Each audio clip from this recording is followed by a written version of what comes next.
Right then guys, welcome to the latest YouTube video. So we've got Joe behind the camera again, and so thank you to Joe for filming. So today what we'll do is we'll have two videos out today. So one of them will be a leg session, so make sure you stay tuned and watch that. But this video is going to be basically sort of like, well, you'll be able to read the title. So I quit my job. A little bit of a clickbait title, but not really. I am going to literally hand my notice in right now. So I'm going to be stopping PTing simply because I don't need to anymore with how much growth my online coaching has had recently. It just makes sense to stop personal training. I will go into it in a lot more detail in the rest of the video as to my reasons why and sort of how to transition from going, firstly getting into personal training to then going from personal training and online coaching to then solely online coaching. So we'll go home after I've trained my clients this morning and discuss that. But for now, just sit back, relax, enjoy the video, and I'll catch up with you later. What is this? You've noticed?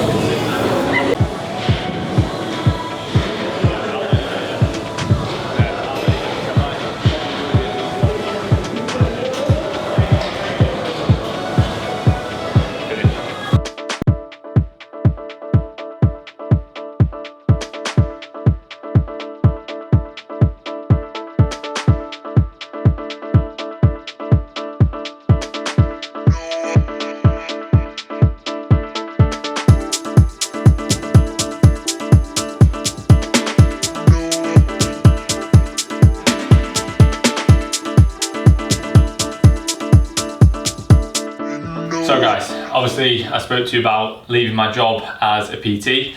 So I'm going to kind of discuss my reasoning behind it. It's not just been sort of a spur of the moment decision. It's been sort of in the pipeline for a little while. So I'm going to discuss the differences between personal training and online coaching in terms of like the pros and the cons, and then also talk about the sort of monetary side as well, and the income, the changes through income, and whether it's going to be beneficial for me to begin with or not, and how I've decided when to make this change, so that if anyone is sort of doing the same kind of thing or wondering whether they can start online coaching straight away or whether you need to PT first, I'll try and cover all those points.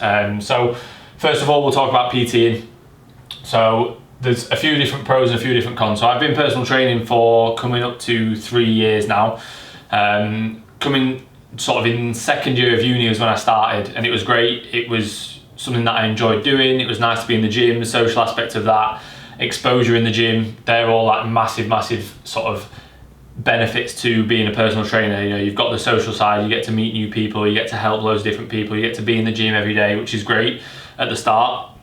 You need people to see your face to actually get any clients. And then you've also got that exposure, like I say, of being in there, of having your face on the wall with your business cards, things like that, which at the start are probably going to be your main source of advertising, and it's where you're going to get your clients. Unless you already have a decent social media where you're putting out a lot of content, you're generally going to get most of your clients from people that see you in the gym versus people that see you on social media, because you're only really doing PTing. Another benefit to PTing is really that for complete beginners, I think it is beneficial. You need it. If your clients are all people who have trained for years and kind of already know what they're doing, I do think they'd benefit more from online coaching, and both sides would probably benefit more from online coaching, to be honest.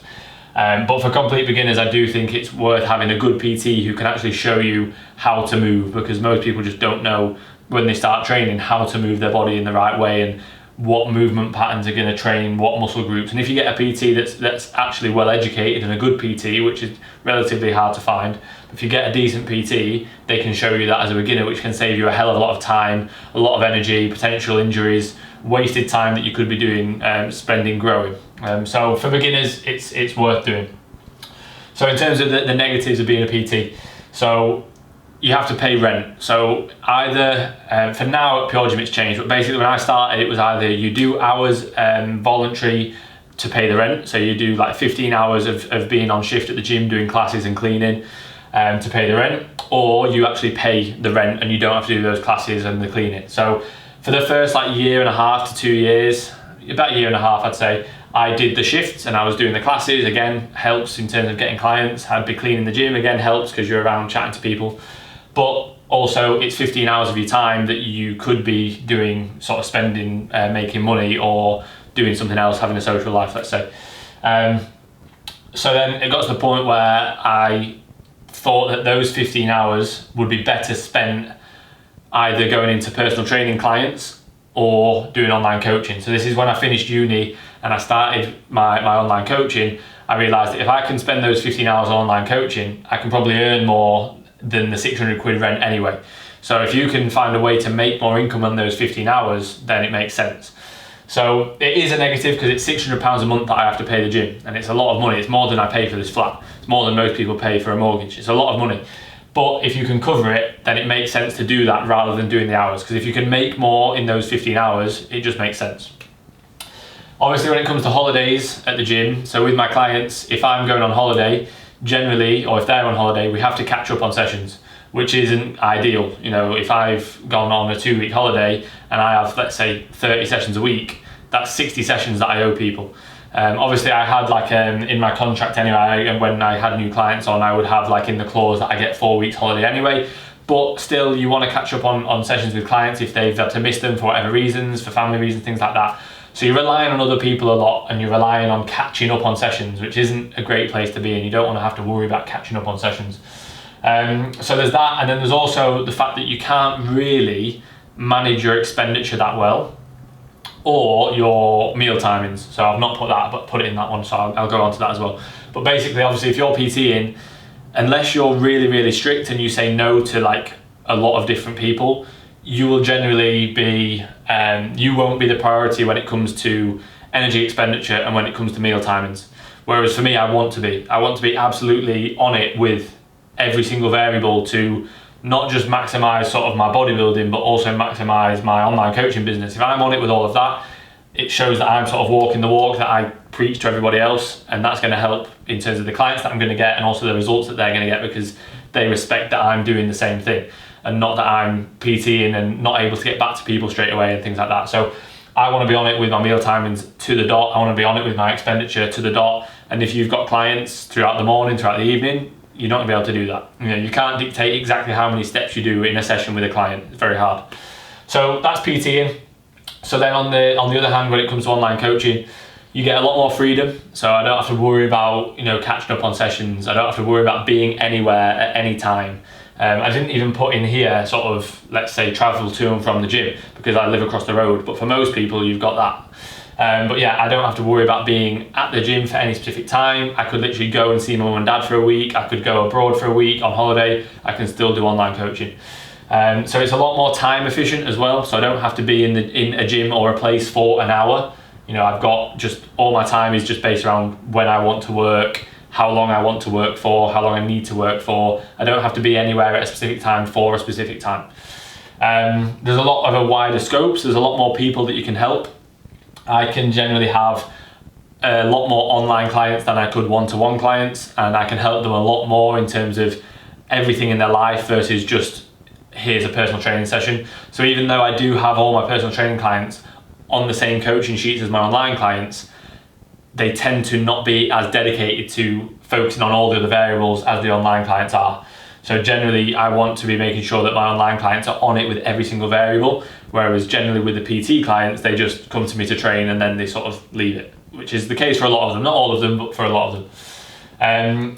With online coaching, my overheads will be reduced a hell of a lot. I won't be paying the 600 quid rent. My overheads are literally wherever I live, and my laptop and my phone. That's pretty much it. And like things like Screencast-O-Matic, the subscription to the software that I use to film when I do the check-ins. So like I said, obviously the meal timings is the opposite to what I said there. With my meal timings, I can be spot on with meal timings with online coaching, and the same with expenditure. I can be absolutely to the dot with exactly how many steps I want to do.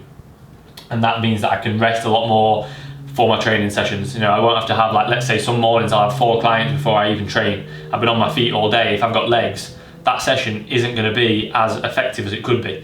Whereas if I had all morning sort of doing online check-ins and on it with my food timings and having my feet up, I can then make sure that I've got all my energy stored to go and smash that leg session. So the negative sides of online coaching, obviously you've not got the social aspect of actual social interaction. You have through the computer, through the laptop, through the screen, but you haven't through an actual person, which could potentially lead to like being a little bit lonely, feeling a little bit down, things like that. But generally, I'm quite strong with that kind of thing. I've got Shannon, I've got people that I can chat to that if I feel like that, you know, because it's a normal thing. If you're at home all day, every day, just with your laptop, you can start to feel quite isolated, which is normal. So, you know, you've got to make sure you've got good people around you and that you know how to sort of manage those kind of things. And then also there's the fact that in a diet phase, you will be reducing your energy expenditure. Your non-exercise activity thermogenesis will be lower. So you'll have to go on more walks, things like that, but that's fine. Okay, so that's sort of pros and cons of both. So in terms of my thought process as to why I've done it now and the reasoning behind that. So like I said, I've been PTing for like nearly 3 years. I did it halfway through uni was when I started. Obviously at that time, I didn't have enough money to be paying 600 quid a month rent. Whereas as it built up and I was getting quite successful with personal training, and then I started, once I finished uni, getting quite successful with online coaching, it got to the point where I could transition to doing the rent model. And then over time, pretty much since I went on to rent, my sole focus has been transitioning to online coaching over time. So it's taken a fair bit of time, but it's also me being patient and making sure that I don't jump into things and just be like, okay, I've got 5 clients online, I can go online. Okay, so I've got around 20 to 25, I think I've got about 25 clients now online. And then I've obviously got my personal training that's been carrying on. I've not taken on anyone new for about the past year. I've just been focusing on the online side. So obviously with the Pure Gym rent, it's costing me £600 a month. Okay, so if I scrap that, I'm saving £600 a month, which is great. But I'm also not getting any income from my from my one-to-one clients. Okay, currently I'm earning about 1,500 quid from my one-to-one clients. Like I say, I've not taken anyone on for ages. I've kind of got the same sort of handful of clients who do a few sessions. And I've had that for the past year because I've been pushing for the online side. So that means that just leaving, forget online, I'd be £900 down. Okay, so yeah, it's great. I'm not spending that 600 quid, but I'm losing out on that 1,500 quid. So I'm actually in a negative balance of £900. Okay, so currently, my PT rate is around an average of about £30 an hour. So for people that have been with me for longer, they're on a lower price. People that have been with me for less time, they're on a higher price. With my online coaching rate, it's currently around £100 per month. Again, people that have been with me for longer are on a lower price, people that have been with me for less time are on a higher price. But that's averaging. Okay, so realistically, like if you look at it, £30 an hour is a lot of money when I'm charging £100 for a month of my time versus £30 for an hour of my time. So when people say to me, like, oh, like online coaches, I think that's a little bit expensive. Like, it's really not. Like, any of my clients will vouch for me. I guarantee you get a lot more than just over 3 hours of my time a month, you know, in terms of check-ins, in terms of voice notes, in terms of form feedback, in terms of just asking questions, in terms of me checking up on you. Okay, there's a lot more time, me programming things, there's a hell of a lot more time goes into it. So like I say, that's just sort of an average of those. So for me to then make this a positive, I would need obviously 9 online clients to break even, or 10 plus clients to be in a positive balance. So obviously, like I said earlier, I'm on around about 25 clients at the minute. So I am in a positive balance, which is great. And it means that I will have a lot more time to get that up to 35, 40, 50 clients over time. I think I would probably cap it at around 50. That's the sort of number I've got in my head. That's a ballpark figure I've got in my head. I think it'd be quite a hard challenge to balance more than 50 clients and still provide the same level of value and the same service that I provide. But 50 clients is sort of where I'd like to get to over time. Having a lot more time on my hands now, I will be able to provide more content. I'll be able to hopefully start a podcast, things that I want to do, like start a podcast, start doing more educational content, as well as like vlogs on YouTube and content on Instagram.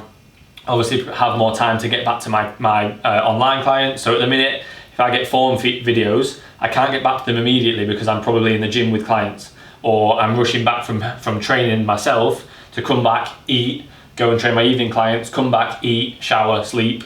It's like I'm all over the place. Whereas if I can just be on it with one side, all my focus is online, it's gonna benefit huge amounts, and hopefully it'll sort of progress a lot and progress exponentially over time now, and just keep growing and growing and growing. The service will keep improving. I'll be able to charge more as my service improves, as my experience improves, as I get more great client results. So it just makes sense. It just makes sense. I think there's always a time for something to come to an end. And even with my online coaching, it doesn't mean I'll do this forever. It doesn't mean that the same service that I'm providing now will be forever. Things are ever changing. It's going to be dynamic and it will change.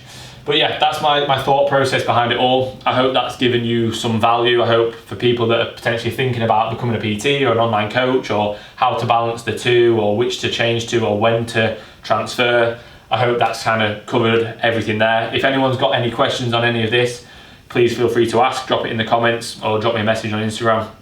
But yeah, now it's just a case of pushing the online coaching. If anyone's interested, I'll link it all below. It'll be in the comments. It's always in my comments.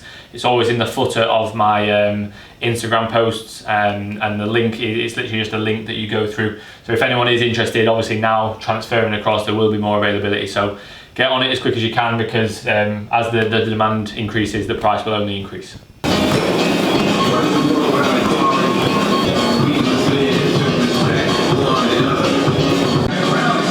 So guys, just going to wrap up the I quit my job video. So we're at the gym now, so going into a solo leg session, so this will actually be the next video, so keep an eye out for that.